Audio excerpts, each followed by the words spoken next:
All right, the Detroit Lions just keep making sneaky good moves. This latest one is really good, and let me show you why.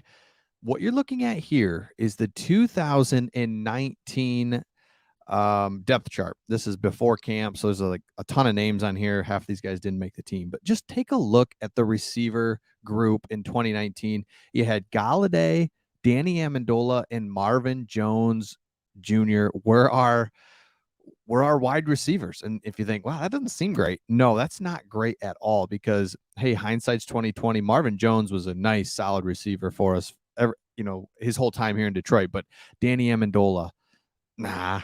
Kenny Galladay, slow, couldn't get separation, had one good year, could throw it up to him a little bit. But you look at the depth behind it. Jermaine Kearse, no. Brandon Powell, no. Andy Jones, do not even know who you were. Tommy Lee Lewis.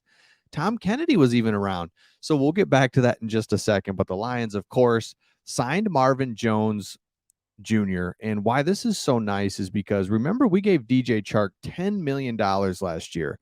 And then this year, we stick to our guns. We're so good at, hey, having those relationships, being, Brad and Dan are real personable with the guys and want to get to know them and stuff. But that doesn't cloud their vision. And what I mean by that is Chark had 30 catches for 500 yards. That's nothing. I mean, that's not great. He doesn't. So we let him walk, and he goes to Carolina, gets $5 million, and then I don't know if you've seen this, but he did have to have ankle surgery again. So he's injured. Who knows what that means? Is he going to be back? So it's like perfect. We don't need to be given $10 million to DJ Chark, nor do we need to be given $5 million. Instead, we're going to give Marvin Jones, $3 million deal. And while I like this so much is because you saved essentially $7 million on that position. We gave Chark 10 last year, 3 this year, $7 million. Guess what we gave CJ Gardner Johnson? We gave him 6.5. Well, we gave him 8, but cap hit 6.5, whatever. So you get just about the same player with Marvin Jones Jr., even though he is 33. You just swapped out receivers and used that extra money to go get a stud defensive back that we absolutely need. So these are the little things that the Lions continue to do that just really stand out, a little under the radar. It's like, oh, cool, we got Jones. Yes, he is 33, right? So we don't want to expect a lot from him, but the same thing, he can get 30 catches for 500 yards and 3 scores. That's what Chark had last year. So there's no question he can do that. So now you look at our depth chart, and all of a sudden you've got, look at this difference in this depth chart. It's unbelievable. Amon-Ra St. Brown, who is just, we've done videos on it. He is a top 10 wide receiver in the NFL. No question asked. He can do anything you need. Boom. You have Jameson Williams ready to go. Who knows? Sky's the limit. I mean, we would just have no idea. We don't know if he's going to be unbelievable, just really good, whatever. Just sky's the limit here. Then you've got Marvin Jones, who can come in, veteran, knows how to go to work, knows what he's doing. And by the way, he had Matt Patricia for his coach. Then he has Urban Meyer for like a 4-year stretch there. Then he did get the new coach of the Jaguars. Can't think of his name, but Doug, whatever. But yeah, he's gonna love it here. Then you've got, look at the depth though. Khalif Raymond. I mean, in 2021, he was starting. Josh Reynolds was a starter. Quintez Cephas. We've been waiting for him this whole time. He may not even make the team, but look at this. Tom Kennedy. We know what he can do. Maurice Alexander. So, it starts getting thin after that, but you've got 6 wide receivers now, and you saved $7 million. So you've got the veteran, the guy that can just play. So all of a sudden, it's just very interesting. So by the way, let's just go back to this. This is a Pride of Detroit article from 2019.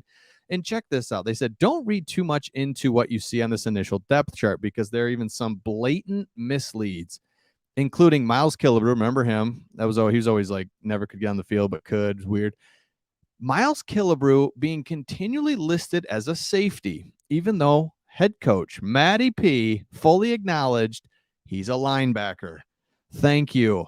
This is the crap that those guys did all the time. They'd release depth charts that weren't real just to mess with us. Like we're not smart enough to be like, yeah, you said Miles Killebrew was a linebacker. Why do you have him listed as safety? Like the 4th string safety. Will Harris, hey, by the way, CJ Moore still there. So let's just look through this old depth chart really quick, just for the great appreciation of what Brad and Dan have done.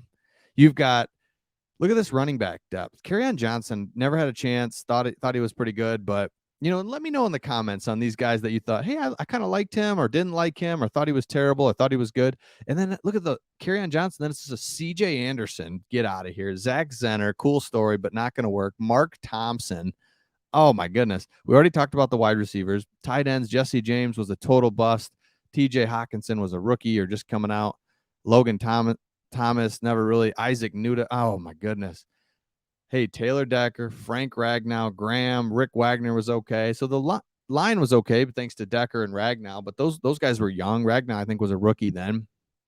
Oh my gosh. Let's look at the defense. Trey Flowers never panned out. Damian Harris, Snacks. Ashawn Robinson never got it going. Romeo was just starting to get it going. But the depth, I mean, that was the big thing. Mike Daniels, John Atkins. Some of the depth pieces they're just nothing. I don't even remember these guys. And again, this is the initial depth chart that comes out before camp, so you don't know a lot of them. But still, are you kidding me? This is fun. This is hilarious. Kennard, remember him just like he wasn't great, wasn't good. Jared Davis is your starting middle linebacker. My middle line, I'm stuttering. I'm so torn up by this. Tavai.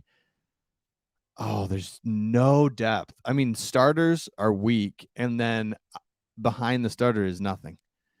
Corner, Darius Slay. Let's trade our best player. Let's get him out of here. Matty P doesn't want him. Justin Coleman had like his first 3 games were really good, and then he just fell off. Tease Tabor, no. Look at the depth at corner. There is none. You got Darius Slay, and then it's over. And then at safety, you had Diggs. Best 2 players they trade.